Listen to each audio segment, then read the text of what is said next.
Good day, everybody, and welcome to another edition of the Military and Foreign Affairs Network. I am your host, the voice of reason. Today, we are continuing our ongoing coverage of the war between the Russian Federation and Ukraine.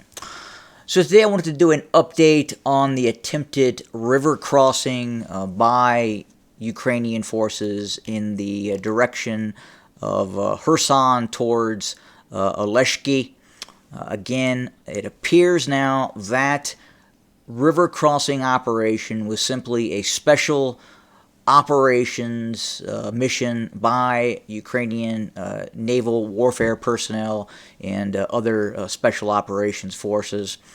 Again, they utilized small amphibious craft and fast river craft to conduct the crossing, landed troops, at which point those Ukrainian forces came under long-range, multiple-launch rocket fire by Russian forces. Then, in addition, supposedly the Russians launched air-to-ground strikes with Su-25 Frogfoots. They apparently were using the Russians were utilizing the large S-25 laser-guided rocket. This is a 340 millimeter free flight rocket that is launched from the Su-25. It is not always laser-guided. There are several variants of the S-25. There's the S-25OF, which has a high explosive fragmentation warhead. There is an S-25O, which is a fragmentation warhead with a radio proximity fuse.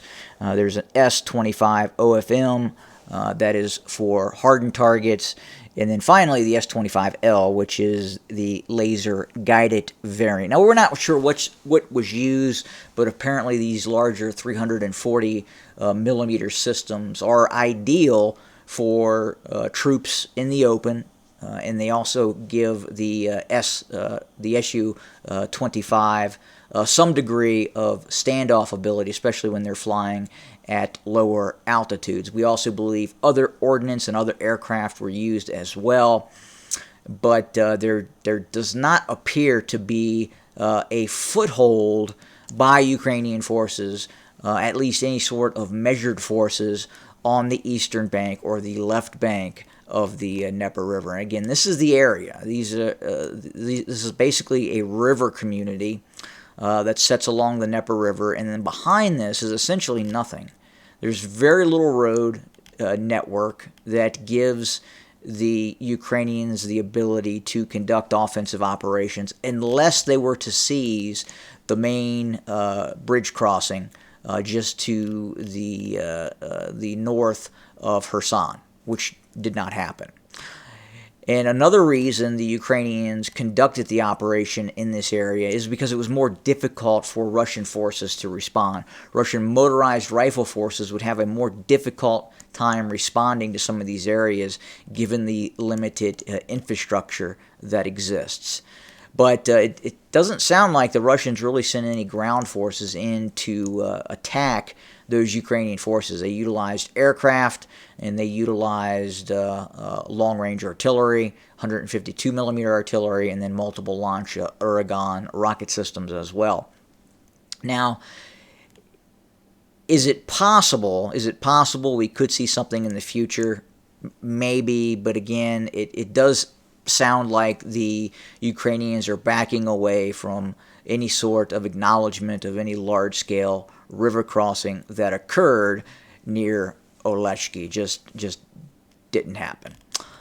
And then furthermore, we're continuing to monitor reports of fighting taking place in Bakhmut. The situation is still essentially the same as it's been for I don't want to say some time, as the Russians have been clearing Bakhmut street by street, block by block for some time now. It does appear that the Ukrainians have been given the order to completely withdraw from Bakhmut. They may keep some forces there to try and delay Russian forces.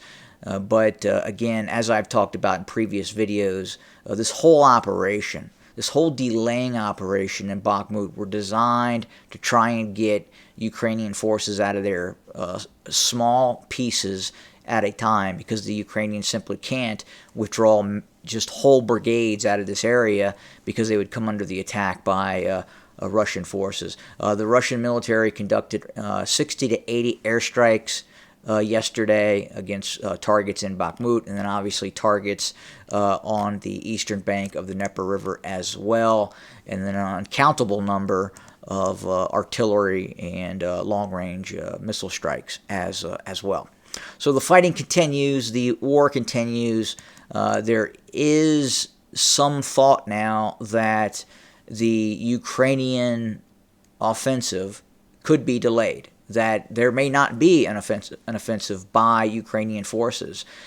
There is some talk that the Ukrainians just simply don't have enough ammunition, they don't have enough tanks, armored vehicles, and essentially, if they did launch an offensive, it would be with supporting artillery and, quite frankly, large numbers of MRAPs and all-terrain vehicles to conduct a offensive punch against Russian forces.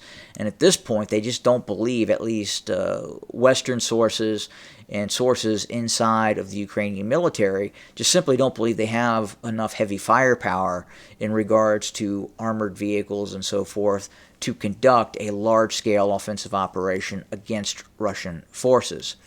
We continue to see that Russian buildup in the north. There also continues to be Russian deployments in Belarus and other areas as well along the shared Russian-Ukrainian border. So we anticipate, again, by the time we get into midsummer, late summer, we could see a very large operation possibly get underway by Russian forces. Now, at the same time, we do know the Russians are preparing large-scale defensive networks along the land corridor that runs from Russia proper through what is essentially now Russia to the Crimea Peninsula in the south. So it's interesting to see how the North Atlantic Treaty Organization, the United States, will adapt to what's happening on the ground. Obviously, we're seeing more of a defensive mindset by the Russians, while at the same time, there appears to be preparatory work for further offensive operations. And again, yes, I've seen many comments in the comment section referencing the war between Russia and Ukraine is actually a war between Russia and NATO. Now, I would say not entirely, but to an extent, yes, it is. It is. There's definitely a point at which you have to ask yourself, at what point does NATO become a participant? And given the amount of training, given the amount of weapons, given the fact that there are troops on the ground in Ukraine, especially intel personnel, there is definitely special operations forces on the ground directly assisting the Ukrainian army. So yes, I mean, you could call NATO a participant. While we're not seeing NATO airstrikes against Russian targets, obviously that would change the dynamic quite significantly. And we're not seeing that. That does not say that there are not U.S. assets flying over Ukraine. I've talked about that before, and I believe that is occurring, especially stealth assets. Now, again, given the amount of equipment, given the amount of training, given the amount of intel, one could argue that yes, NATO is to some extent an active participant. But that's where we sit for the day. We will continue to monitor, we will continue to report, and we will have more information very, very soon. Thanks for joining us today. More to come.